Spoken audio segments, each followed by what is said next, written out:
Do you find yourself being really sensitive and being around groups of people it just seems so overwhelming? Or maybe let me ask you this question. Have you ever been talking to a person before and you can hear their thoughts, or you hear these messages coming to you from them, but that's not what's coming out of their mouth? Wow, you are showing signs of being an empath.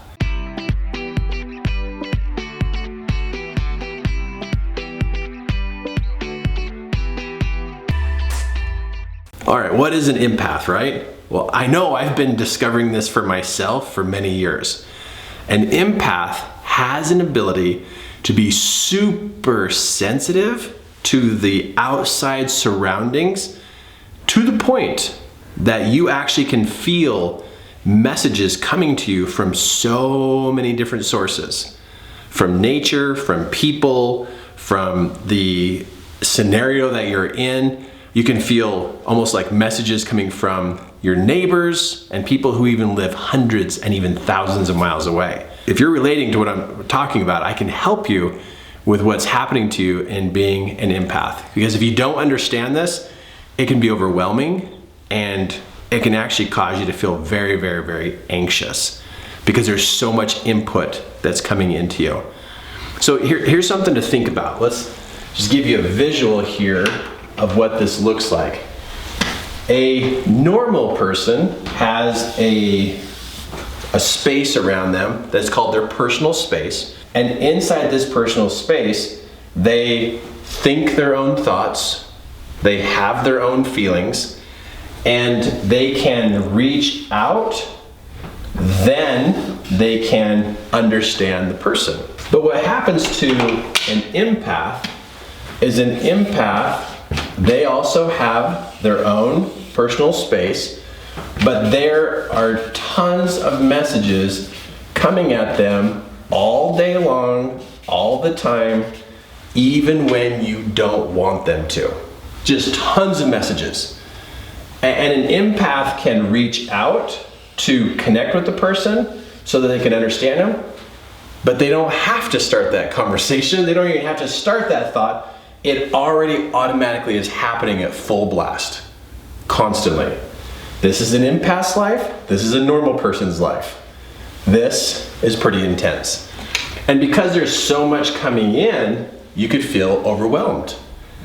And you notice that when you wake up in the morning, you actually feel heavy.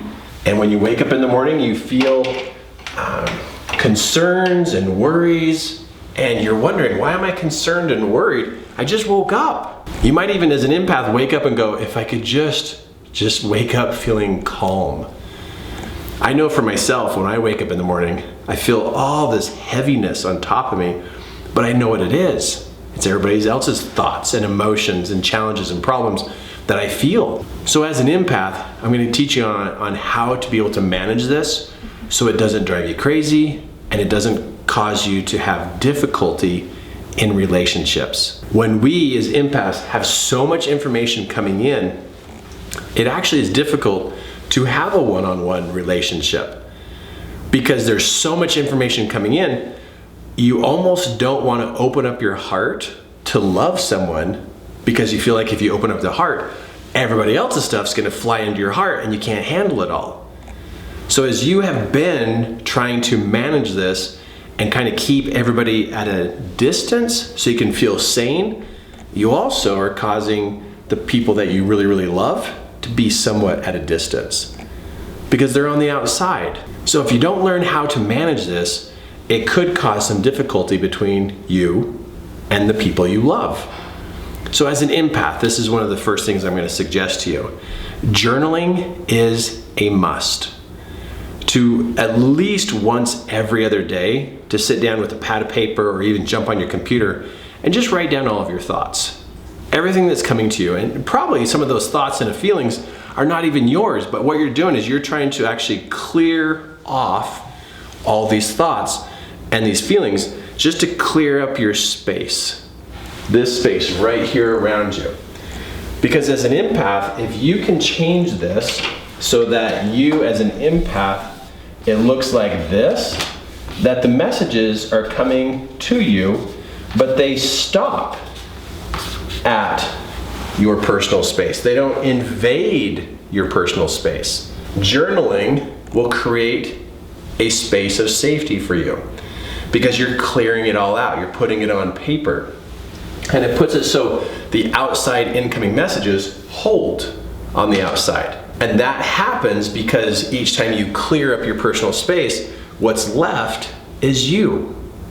Not everybody else's work and all their thoughts and all their worries and concerns that are going on. It's you. And you feeling safe like this, you will notice that being like this, you then can reach out to somebody that you love and connect to them and to be able to feel that heart-to-heart connection. This right here, I didn't understand this for quite a number of years. Like, what was happening to me? Why do I feel so bombarded by so many things?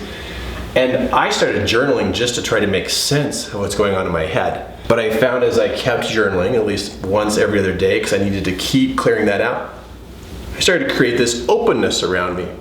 My marriage started to get better. My relationship with my kids started to get better. And I started to feel normal.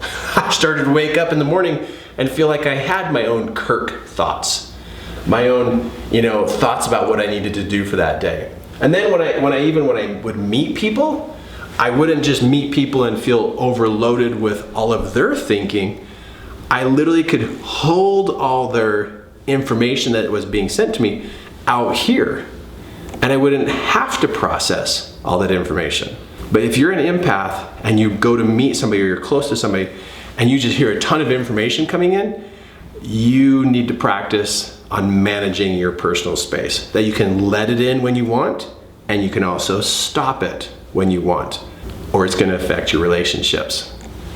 Now, another thing that can help you as an empath is to go out and to literally spend some time in nature. Nature is its own energy, its own presence, and it doesn't have information to send to you. What it has is it has a presence of acceptance. Nature has a presence of acceptance where being around people, they are projecting or sending out signals of information. So I go spend time in nature no matter what the weather is. I've got to go outside and spend some time in nature at least 3 or 4 times a week. And I'm talking like 15 minutes at a time. Because out in nature, it's a feeling of acceptance, not a bunch of information. And it gives me a break. It helps me just like relax, and now I don't have all this information coming at me because I'm focused in on nature. And I like to go and be next to trees because they have roots and they have branches, meaning they can manage both ends of the spectrum, what's up in the air and what's in the ground. And they have a way of managing the feeling and the energy that's out there in nature. Trees are awesome. So I go and I either walk through the trees or go be next to trees. And then the other source is water. Water and trees are very nurturing and calming if you show signs of being an empath. Now, this does not mean you're going crazy. It doesn't mean you're weird. It doesn't mean you're woo-woo. It doesn't mean that you have something wrong with you. You just have an extra ability on how to connect with people. Now, something to think about, with this ability, you could be a really big influence and a really big help to others after you practice managing this. I stand up in front of an audience of like 1,000, 1,200 people, and when I'm up in front of an audience and there's that many people in the room and they're all looking at me, oh my goodness, I have to manage that so that it doesn't overwhelm me. Because I could literally just run away and walk away and just be like, I'm never doing this again in my entire life. But I've had to manage creating that safe space so that I could be in front of large groups of people. But what's really helped me is that my ability to help others. So when I go to answer a question from somebody in the audience, or maybe before or after the event I get a chance to talk to a person, I can really tune into that person and really listen to a lot of details. Because it's not only what comes out of the mouth of the person, but what also happens is that there's messages that come from their mind and also from their heart. about what they're thinking and what they're feeling. And as an empath, you can pick up on thoughts, language, and emotion. And because you can hear all that, you can be super helpful for people. Be able to help people know how to correct their course in their life or solve problems that they're facing.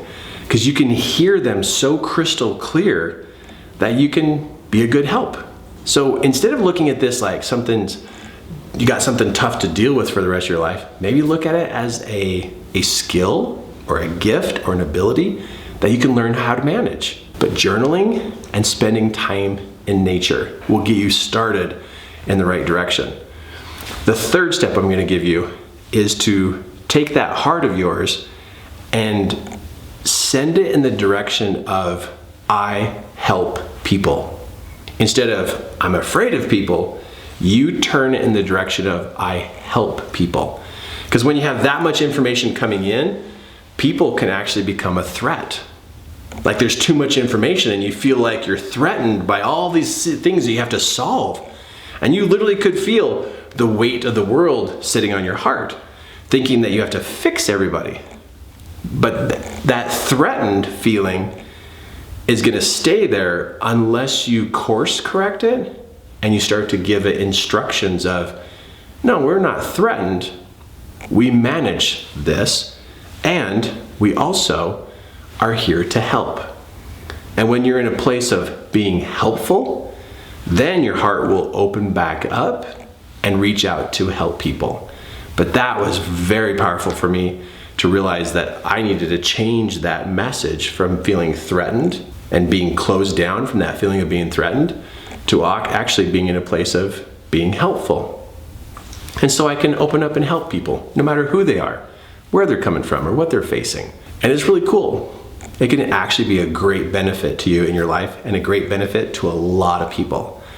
So as you consider taking some steps here to help you, to work through this, continue to remind yourself you're here to make a difference. You're here to help. It doesn't have to be something that's a burden on you. This is a great opportunity. And I just wanted to help you in case you're showing signs of being an empath. Use it to help others. If you liked what we're talking about signs of being an empath and what to do, then your next step is to click the link below and take a look at our course called Art of Mentoring. I'm an empath and I can teach you how to use this to help other people, to help them solve challenges, solve problems, and literally reach their goals in life. So click the link below and consider taking that course and allowing me to train you on what to do next. And also while you're here, click the subscribe button. Don't miss any of these training videos. It's great and it's powerful for you and it's good timing. Click subscribe.